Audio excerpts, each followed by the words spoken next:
देवस्थानच्या जमिनी कसणाऱ्या शेतकऱ्यांना न्याय द्यावा या मागणीसाठी आज किसान सभेच्या नेतृत्वाखाली कोल्हापुरात जिल्हाधिकारी कार्यालयावर मोर्चा काढण्यात आला।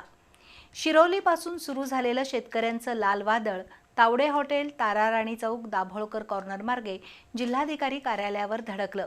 त्यातून पश्चिम महाराष्ट्र देवस्थान समितीशी संलग्न असणाऱ्या कोल्हापूर, सांगली, सातारा आणि सिंधुदुर्ग जिल्ह्यातील शेतकऱ्यांच्या मागण्या मांडण्यात आल्या। अखिल भारतीय किसान सभेच्या नेतृत्वाखाली आज देवस्थान जमीनधारक शेतकऱ्यांनी भव्य मोर्चा काढला। शिरोलीतील सांगली फाट्यापासून मोर्चाला सुरुवात झाली।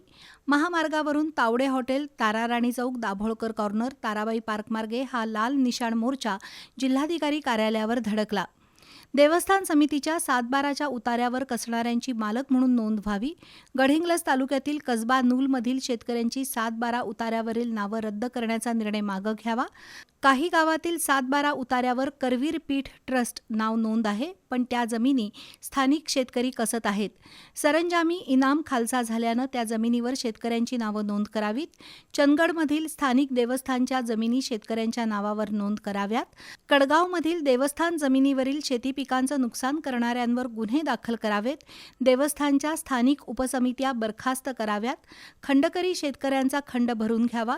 देवस्थानच्या जमीनधारकांना बँकांकडून कर्ज मिळावं अशा मागण्यांसाठी हा मोर्चा काढण्यात आला। मोर्चा जिल्हाधिकारी कार्यालयावर आल्यानंतर जोरदार घोषणाबाजी झाली।